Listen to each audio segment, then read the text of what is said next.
नमस्कार मंडळी मंडळी मी गणेश ठाकरे ॲग्री न्यूज या चॅनलवरती आपलं सहर्ष स्वागत आहे।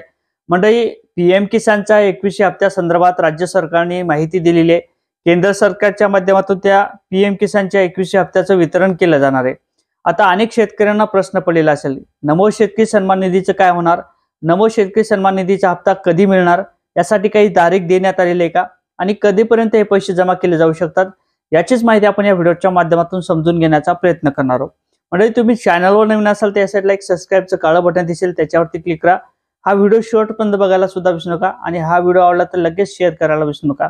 म्हणजे ज्या अर्थी पीएम किसानचा 21वा हप्ता हा दिवाळीपूर्वी वाटप करणं अपेक्षित होतं, परंतु तसं झालं नाही।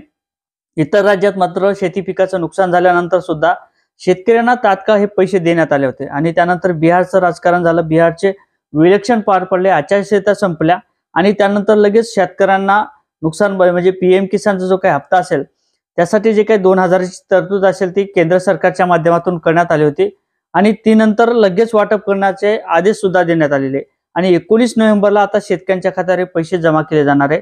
यामध्ये कोणत्याही प्रकारचं दुमत नाही। परंतु जर आपण आतापर्यंत फार्मर आयडी काढली असेल तर आपल्याला फार्मर आयडी काढणं बंधनकारक असणार आहे। त्याचबरोबर आपली जर केवायसी नो असेल तर आपल्याला ती केवायसी येस करून घेणं महत्त्वाचं असणार आहे। लँड रेकॉर्ड जर आपलं नो असेल ते देखील आपल्याला येस करून घेणं महत्त्वाचं असणार आहे।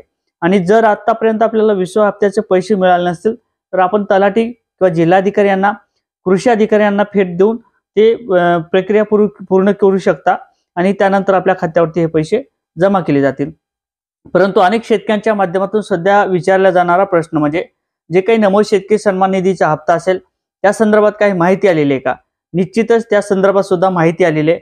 जे काही पीएम किसानची माहिती असेल, जे काही पीएम किसानचा हप्ता असेल तो पीएम किसानचा 21वा हप्ता जमा झाल्यानंतर जे काही डाटा असेल राज्य सरकारच्या माध्यमातून ते घेतला जाईल। केंद्र सरकारच्याकडून जो काही डाटा असेल तो राज्य सरकार घेईल आणि त्यानंतर जे काही शेतकरी पात्र असतील त्या शेतकऱ्यांच्या संदर्भात जे काही माहिती असेल ती पूर्णपणे पाहिल्यानंतर, पूर्णपणे आढावा घेतल्यानंतर किती शेतकरी पात्र आहेत, त्या शेतकऱ्यांना लागणारा निधी किती असणार आहे याच्या संदर्भात परत एक जीआर काढला जाईल आणि जीआर काढल्यानंतर हे पैसे वाटप केले जाऊ शकतात। परंतु या महिन्यात त्याचं वाटप केलं जाणार नाही।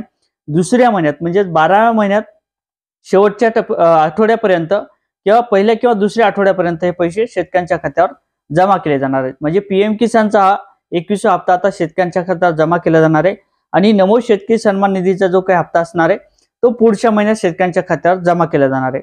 2000 रुपये पीएम किसानचे निश्चितच मिळणार आहेत आणि 2000 रुपये पुढच्या महिन्यात मिळणार आहेत। अशा पद्धतीने शेतकऱ्यांच्या खात्यावर पीएम किसानचा आणि नमो शेतकरी सन्मान निधीचा हप्त्याचं वितरण केलं जाणार आहे। असेच नवीन व्हिडिओ बघण्याकरता नक्की चॅनलवर नवीन असाल तर चॅनलला सबस्क्राइब करून घ्या। व्हिडिओ आवडला तर लाईक आणि शेअर करायला सुद्धा विसरू नका। जय शिवराय।